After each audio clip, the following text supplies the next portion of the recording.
नमस्कार, आप सभी का स्वागत है यूथ अध्ययन के चैनल पे। साथियों, एक बार फिर से मैं आप सभी के बीच एचपीटेट नवंबर 2026 के लिए जीके का पार्ट 2 लेके आ चुका हूँ। पार्ट 2 का जो पहला क्वेश्चन है कि पहाड़ी गांधी के नाम से किसे जाना जाता है। देखिए, हिमाचल प्रदेश में किसे पहाड़ी गांधी के नाम से जाना जाता है, तो पहाड़ी गांधी के नाम से बाबा काशीराम को जाना जाता है। अब कई बार क्वेश्चन पूछा गया है कि पहाड़ी गांधी बाबा काशीराम को ये टैग जो है पहाड़ी गांधी का किसने दिया। तो बाबा काशीराम को जो पहाड़ी गांधी का जो टैग दिया था या जो उपाधि है जो पहाड़ी गांधी की दी थी, वो किसने दी थी, ये बात मोस्ट इंपॉर्टेंट है। तो इनको जो पहाड़ी गांधी कहा था वो आपका भारत के प्रथम प्रधानमंत्री पंडित जवाहरलाल नेहरू। तो भारत के प्रथम प्रधानमंत्री कौन थे? पंडित जवाहरलाल नेहरू थे। तो इन्हीं पंडित जवाहरलाल नेहरू ने जो है वो इनको पहाड़ी गांधी का टैग दिया था। अच्छा, कब पहाड़ी गांधी का टैग इनको दिया था? पहाड़ी गांधी की जो उपाधि है वो दी थी, ये बात आपको डिटेल्स याद रखना है। तो पहाड़ी गांधी की जो उपाधि है बाबा काशीराम को 1937 में दी थी। अच्छा, ये भी क्वेश्चन पूछा जा सकता है कि वो कौन सी जनसभा थी जिसमें पंडित जवाहरलाल नेहरू ने इनको 1937 में पहाड़ी गांधी की उपाधि दी। तो वो थी आपकी गदड़िया जनसभा। साथियों, अब एग्जाम का लेवल बढ़ रहा है, इसलिए आपको अच्छे से क्वेश्चन को पढ़ना होगा। क्वेश्चन पूछने वाला क्वेश्चन कई दफ़ा एचपी टेट में ही पूछ चुका है कि बाबा काशीराम जो है इनको और किस नाम से जाना जाता था। तो इनको साथ में पहाड़ा द बुलबुल, तो पहाड़ा द बुलबुल इनको किसके द्वारा कहा गया? तो पहाड़ा द बुलबुल की जो उपाधि बाबा काशीराम को दी गई थी वो दी थी सरोजनी नायडू। किसने दी थी? सरोजनी नायडू का नाम भी आपको याद रखना है। तो सरोजनी नायडू ने इनको पहाड़ा द बुलबुल की उपाधि दी, ये बात भी आपको डिटेल से याद रखनी है। साथियों, अगर आप भी एचपी टेट नवंबर 2026 की तैयारी कर रहे हो और आप भी हमारे साथ जुड़ना चाहते हैं तो आप हमारे साथ जुड़ सकते हैं ओनली 499 रुपीज़ मंथ में। हम देंगे आपको 499 रुपीज़ मंथ में लाइव प्लस रिकॉर्डेड क्लासेज और साथ में फ्री 100 नोट्स अगर आप हमारा पूरा बैच परचेज कर रहे हैं तो 7876145409 हर एक सब्जेक्ट के लिए हमारे अलग अलग टीचर रहने वाले हैं। 7876145409 आप इस नंबर पर कॉन्टेक्ट कर सकते हैं। आप तैयारी कर रहे हैं एचपी टेट की, जेबीटी की, आप तैयारी कर रहे हैं आपका होमगार्ड परीक्षा की, चलो इसके लिए भी हमारे पास बैच है। आपका कोई सगा संबंधी तैयारी कर रहा है तो तमाम परीक्षाओं की आपको तैयारी कराने वाले हैं। आप तैयारी कर रहे हैं एचपी टेट नॉन मेडिकल की तो आप हमारे साथ जुड़ सकते हैं। आप तैयारी कर रहे हैं एचपी टेट मेडिकल की तो तमाम स्ट्रीम के जो बैच हमारे शुरू हो रहे हैं। साथ में पटवारी के लिए हमारा क्रैश कोर्स बिल्कुल शुरू हो चुका है। तो आप इस दिए हुए नंबरों पे हमारे साथ जुड़ सकते हैं। 7876145409 रिकॉर्डेड क्लासेस आपके लिए बिल्कुल सेव रहने वाली हैं। तो पहाड़ी गांधी जो है वो बाबा काशीराम को कहा जाता है। ठीक है, एक क्वेश्चन पूछा गया था कि जो पहाड़ी गांधी बाबा काशीराम है वो आपके हिमाचल प्रदेश के किस जिले से संबंध रखता है? तो ये हिमाचल प्रदेश के कांगड़ा जिले से संबंध रखते हैं। और कांगड़ा में भी कहाँ से संबंध रखते हैं? तो कांगड़ा के डाडासीबा। तो कांगड़ा के डाडासीबा ये क्वेश्चन पेपर में पूछा गया। और अगर गांव भी पूछ ले तो गुरनक्कड़ गांव। तो गुरनक्कड़ गांव में, और इनका जो जन्म हुआ था ये भी मोस्ट इंपॉर्टेंट क्वेश्चन है। 1882 के आसपास इनका जन्म हुआ था, ये बात भी आपको इंपॉर्टेंट तरीके से याद रखनी है। अच्छा जी, बात कर रहे हैं कुछ जैसे बाबा काशीराम की बात करी थी वैसे ही हिमाचल प्रदेश में एक क्वेश्चन और पूछा जाता है। अब क्वेश्चन क्या पूछा जाता है जो आपको बार बार याद रखना है? तो क्वेश्चन ये पूछा जाता है कि कांगड़ा जिले से ही आपके कौन और संबंध रखते थे जो महान व्यक्तित्व के व्यक्ति थे? तो एक थे V N Sharma, general V N Sharma. अब जनरल वीएन शर्मा जी कौन थे हमको तो नहीं पता है। तो जनरल वीएन शर्मा जो है वो आपके जो मेजर सोमनाथ शर्मा थे, प्रथम जो परमवीर चक्र विजेता थे, उनके भाई थे। तो उनके भाई थे आपके कौन? आपके जनरल वीएन शर्मा कांगड़ा के डाड गांव से ये थे। और इन्होंने जो है 3 लड़ाइयों में भाग लिया था। और उसके बाद इनको जो है वो क्या रहे थे? ये हिमाचल प्रदेश के एकमात्र व्यक्ति जो कि सेना प्रमुख, थल सेना अध्यक्ष रहे थे 1988 से 1990 के बीच। तो हिमाचल प्रदेश का वो व्यक्ति कौन है जो कि थल सेना में प्रमुख के रूप में कार्य कर चुके हैं? तो उनका नाम है जनरल वीएन शर्मा। कांगड़ा से संबंध रखते हैं, कोई दिक्कत परेशानी आपको नहीं लेनी है। ये सारी बातें मोस्ट इंपॉर्टेंट है, परीक्षाओं में काम आने वाली हैं। अगला क्वेश्चन हम यहाँ पे कर रहे हैं, बहुत बेहतरीन क्वेश्चन है कि भारत में द लिटिल लहासा के रूप में किस स्थान को जाना जाता है? देखिए, which place is known as the little Lhasa in India. देखिए, भारत में द लिटिल लहासा के नाम से जो जाना जाता है वो आपका मैक्लोडगंज। मैक्लोडगंज तो ऑप्शन में नहीं है। तो मैक्लोडगंज नहीं है, तो आप सभी को जो धर्मशाला के आसपास के लोग नहीं उनको पता होना चाहिए कि जो मैक्लोडगंज है ना साथियों, वो आपका धर्मशाला के आसपास पड़ता है और इसे छोटा लहासा या मिनी लहासा के नाम से जाना जाता है। अब क्वेश्चन पूछने वाला क्वेश्चन और क्या पूछ लेता है भाई, क्वेश्चन पूछने वाला क्वेश्चन पूछता है कि आपका लिटिल तिब्बत के नाम से किसे जाना जाता है, आपका छोटा तिब्बत। ये क्वेश्चन कई बार पूछा है कि हिमाचल प्रदेश में किसे छोटा तिब्बत के नाम से जाना जाता है, तो छोटा तिब्बत बोलते हैं आपका लाहौल स्पीति को। लाहौल स्पीति को आपका मिनी तिब्बत या आपका छोटा तिब्बत कहा जाता है। साथियों कई बार क्वेश्चन पूछा जाता है, क्या क्वेश्चन पूछा जाता है कि हिमाचल प्रदेश के किस स्थान को वैली ऑफ ग्रेप्स, अंगूरों की भूमि कहा जाता है। तो अंगूरों की जो भूमि है वो आपके किसको कहते हैं, तो अंगूरों की भूमि वैली ऑफ ग्रेप्स जो कहा जाता है वो आपके कहा जाता है रिब्बा घाटी को। और रिब्बा जो वैली है वो मैं पिछली पार्ट 1 में भी बोल चुका हूँ, ये रिब्बा घाटी कहाँ पड़ती है, तो ये जो आपकी पड़ती है रिब्बा घाटी वो आपकी किन्नौर जिले में पड़ती है। साथियों कई दफ़ा क्वेश्चन पूछा जा चुका है कि हिमाचल प्रदेश का जो आपका अजंता है वो किसे कहते हैं, तो अजंता ऑफ हिमाचल प्रदेश का जो अजंता है ना साथियों वो कहते हैं ताबो मठ। तो ताबो जो मठ है उसको हिमाचल प्रदेश का अजंता कहा जाता है। उसी प्रकार आपका एक क्वेश्चन परीक्षाओं में बार बार पूछा जाता है कि हिमाचल प्रदेश में मिनी काशी और मिनी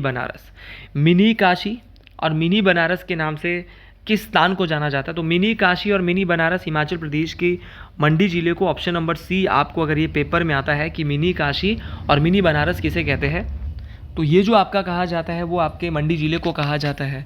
फिर आपका सेम क्वेश्चन और पूछा जाता है। अब सेम क्वेश्चन क्या क्वेश्चन पूछा जाता है कि हिमाचल प्रदेश के किस स्थान को हिमाचल प्रदेश का एलोरा कहा जाता है। तो हिमाचल प्रदेश का जो एलोरा है वो आपका मसरूर रॉकेट मंदिर जो कि कांगड़ा में स्थित है। मसरूर रॉकेट मंदिर आपको याद रखना है, इसको हिमाचल प्रदेश का क्या बोलते हैं, आपका एलोरा बोलते हैं। अजंता ताबो मठ को बोल दिया और आपका एलोरा जो बोला वो आपका मसरूर रॉकेट टेम्पल जो है उनको बोलते हैं। मसरूर रॉकेट टेम्पल आप सभी लोग जानते हैं, ये आपका कहाँ पर है, आपका कांगड़ा जिले में है। ये बात आपको डिटेल से याद रखनी है। अच्छा, एक क्वेश्चन परीक्षाओं में बार बार पूछा जाता है और क्वेश्चन पूछा जाता है कि हिमाचल प्रदेश में किस जगह को आपका वैली ऑफ जो है वो पीच वैली ऑफ एशिया कहा जाता है। तो पीच वैली ऑफ एशिया आड़ू की जो घाटी है हिमाचल प्रदेश में वो राजगढ़ सिरमौर को जाना जाता है। ये बात आपको बेहतरीन तरीके से याद रखना है। साथियों सीधा क्वेश्चन एक बार बहुत ही बेसिक क्वेश्चन पूछ लिया था कि हिमाचल प्रदेश में किसे आपका भाईजी के नाम से जाना जाता है। तो हिमाचल प्रदेश में किस व्यक्ति को भाईजी के नाम से जाना जाता है। तो भाईजी उपनाम किसका है, तो भाईजी नाम है हृदयराम का। और हृदयराम जी जो है वो हृदयराम जी मंडी से संबंध रखते हैं। क्वेश्चन कई बार एक क्वेश्चन पूछा गया है कि हिमाचल प्रदेश में सरदार ए जंग के नाम से किसे जाना जाता है। तो सरदार ए जंग, तो सरदार ए जंग के नाम से आपका लेफ्टिनेंट कर्नल, बहुत बड़ा नाम है इनका, तो लेफ्टिनेंट कर्नल आपका मेहरदास। तो लेफ्टिनेंट कर्नल मेहरदास साहब को हिमाचल प्रदेश के अंदर जो है वो किस नाम से जाना जाता है, आपका सरदार ए जंग के नाम से जाना जाता है। उसी प्रकार आपका एक क्वेश्चन पूछा गया है कि मिनी स्विट्जरलैंड हिमाचल प्रदेश में किसे बोलता है। तो मिनी स्विट्जरलैंड जो बोलते हैं, तो मिनी स्विट्जरलैंड आपके खजियार चंबा को बोलते हैं। हिमाचल प्रदेश में किस स्थान को जो है वो आपका मशरूम सिटी और खुम्ब नगरी, तो मशरूम सिटी और खुम्ब नगरी, खुम्ब मतलब मशरूम ही हुआ, तो खुम्ब नगरी और मशरूम सिटी के नाम से आपका जाना जाता है आपका सोलन को। तो इन दो क्वेश्चन को हमने बहुत ही डिटेल से देखा। चलते अगले क्वेश्चन की ओर। अगला क्वेश्चन है कि in which district of Himachal Pradesh is Naku lake. देखिए नाकू लेक कहाँ पर सिचुएटेड है, बेस्ट डिस्ट्रिक्ट कहाँ पर किस डिस्ट्रिक्ट में सिचुएटेड है, हिमाचल प्रदेश के किस जिले में नाकू झील है। तो भाई नाकू झील की जब बात करें तो नाकू झील जो है हिमाचल प्रदेश के किन्नौर जिले में स्थित है। नाकू झील जो है वो किन्नौर में है। इसकी ऊंचाई जो है वो 36-62 मीटर है। ऐसा माना जाता है कि यहाँ पे जो है वो पद्म संभव के जो है वो चरण यहाँ पे जो है वो स्पर्श हुए थे और इसीलिए यहाँ पे पद्म संभव भगवान की जो पूजा है वो भी पद्म संभव जो ऋषि है उनकी पूजा भी की जाती है। मेरे भाई क्वेश्चन पूछने वाला क्वेश्चन पूछता है कि किन्नौर ज़िले में और कौन कौन सी झील है। तो किन्नौर ज़िले में एक नाको झील है, एक आपकी कौन सी है, एक आपकी सोरंग झील है। तो किन्नौर ज़िले में 2 झील है, नाको झील और आपका दूसरी है आपकी सोरंग झील। दोनों ही बातें आपको बेहतरीन तरीके से, आपको डिटेल से, मोस्ट इम्पॉर्टेंट तरीके से याद रखनी है। साथियों क्वेश्चन पूछने वाला क्वेश्चन आपसे क्या पूछेगा। अब क्वेश्चन पूछने वाला क्वेश्चन आपसे सेम क्वेश्चन रिपीट करके पूछता है, और क्वेश्चन क्या पूछता है मेरे भाई, आपको डिटेल से याद रखना है कि आपका मंडी ज़िले में कौन कौन सी झीलें हैं। तो मंडी ज़िले में आपकी कुमारवा झील है, मंडी ज़िले में ही आपकी पराशर झील है। आपको डिटेल से याद रखना है, एक एक करके नोट कर लेना है। मंडी ज़िले में ही आपका जो है वो रेवालसर झील है, रेवालसर, ठीक है। मंडी ज़िले में ही आपका जो है वो कौन सी है, आपकी कामरूनाग झील है। आपको सारी झीलें याद रखनी है। मंडी ज़िले में ही आपकी जो है वो कुंतभ्योग झील है, ठीक है, कुंतभ्योग, ठीक है, कुंतभ्योग झील। आपका मंडी ज़िले में ही आपका कलासर झील है, कलासर, ठीक है। तो मंडी ज़िले में आपकी कलासर है। आपका सुक्सर भी कहाँ पर, मंडी ज़िले में। तो मंडी ज़िले में तमाम ज़िले हैं, कलासर हो गया, सुक्सर हो गया, कुंतभ्योग हो गया, कुमारवा हो गया, रेवालसर हो गया, पराशर हो गया, कामरूनाग हो गया। तो तमाम ज़िले कुमारवा, पराशर, कामरूनाग, रेवालसर, कलासर, कुंतभ्योग और सुक्सर, ये तमाम ज़िले जो है वो कहाँ पर है, हिमाचल प्रदेश के मंडी ज़िले में। अब क्वेश्चन ये पूछा जाता है कि हिमाचल प्रदेश की वो कौन सी झील है जहाँ पर चंद्राकार गोलाकार टापू दिखाई देता है। तो चंद्राकार गोलाकार टापू दिखाई देने वाली झील जो है वो आपकी पराशर झील है, और पराशर झील के पास बना है पराशर मंदिर। क्वेश्चन ये भी पूछा जा सकता है, और क्वेश्चन बार बार ये आता है कि पराशर मंदिर जो है वो किसने बनवाया था। तो पराशर मंदिर आपका पैगोडा शैली में बना है। पुलिस में एक बार क्वेश्चन आया था, तो पराशर मंदिर का निर्माण करवाया था बाणसेन। उसी प्रकार आपका कई दफ़ा क्वेश्चन एक ये भी पूछा जाता है कि बौद्ध ऋषि या बौद्ध भिक्षु पद्माचन किसे कहते हैं। तो पद्म संभव को पद्माचन कहते हैं, जिनकी याद में रिवालसर झील, जो मंडी की रिवालसर झील है, वहाँ पर छेशु मेला। तो छेशु मेला किस ज़िले में, मंडी में, और किस स्थान में लगता है, तो आपका रिवालसर के पास लगता है। ये बात आपको बेहतरीन तरीके से याद रखनी है। हिंदू धर्म, सिख धर्म और बौद्ध धर्म, तीनों धर्मों की जो पूजा है वो मंडी के रिवालसर झील के पास होती है। ये बात आपको बेहतरीन तरीके से याद रखना है। चलिए अगले क्वेश्चन की ओर बढ़ते हैं, लेकिन उससे पहले आपको चंबा की में कोई झीलें हैं इंपॉर्टेंट, चंबा में उतनी इंपॉर्टेंट झीलें नहीं हैं।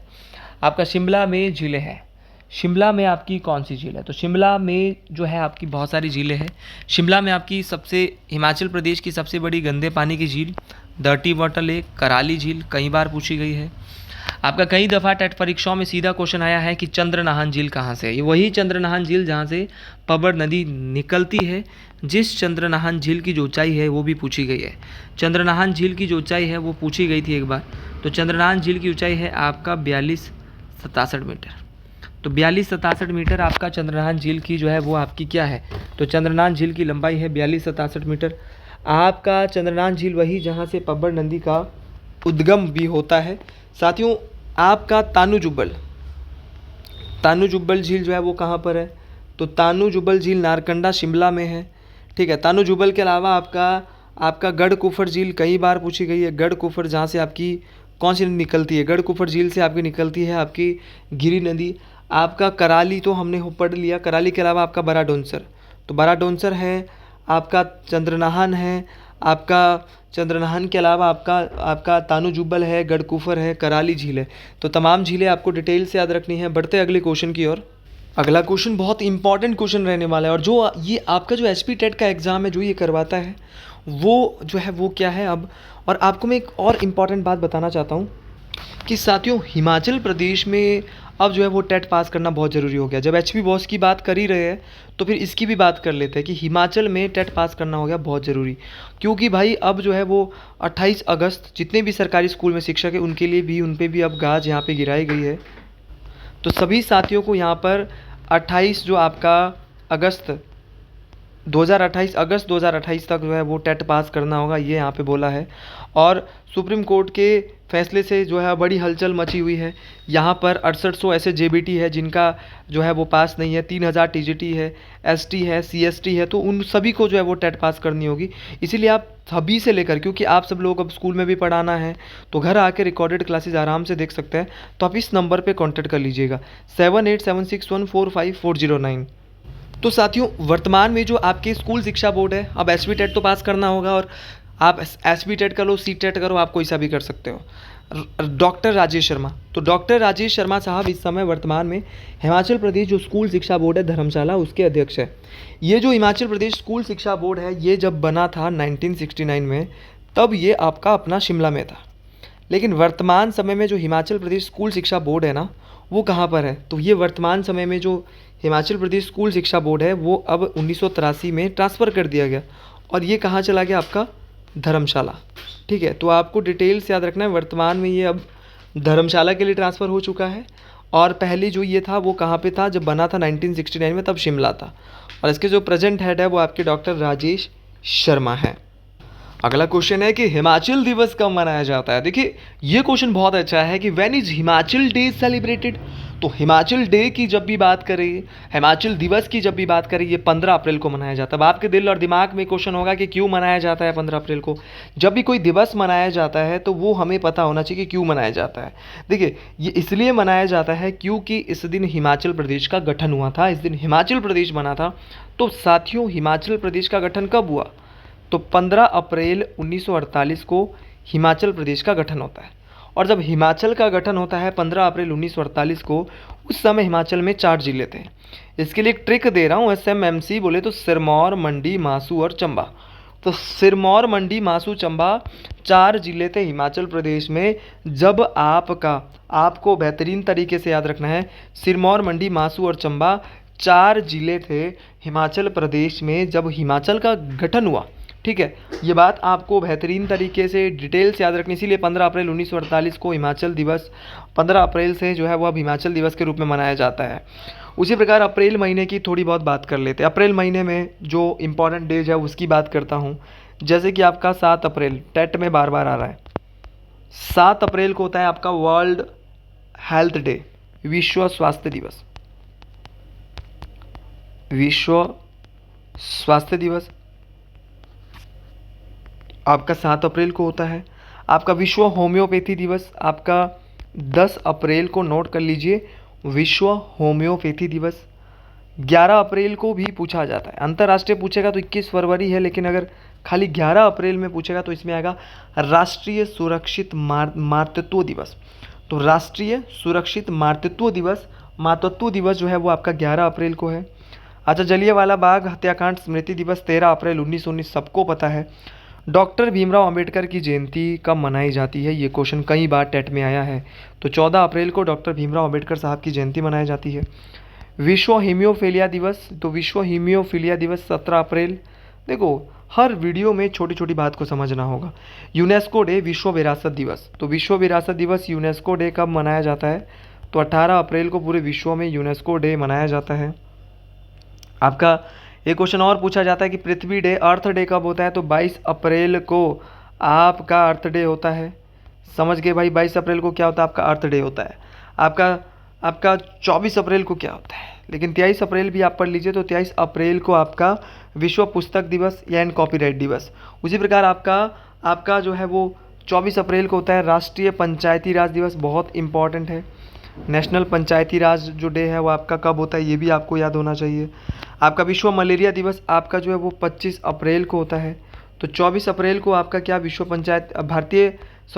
पंचायती राज दिवस, भारतीय पंचायती राज दिवस, और 25 अप्रैल को आपका क्या होता है? आपका विश्व मलेरिया दिवस।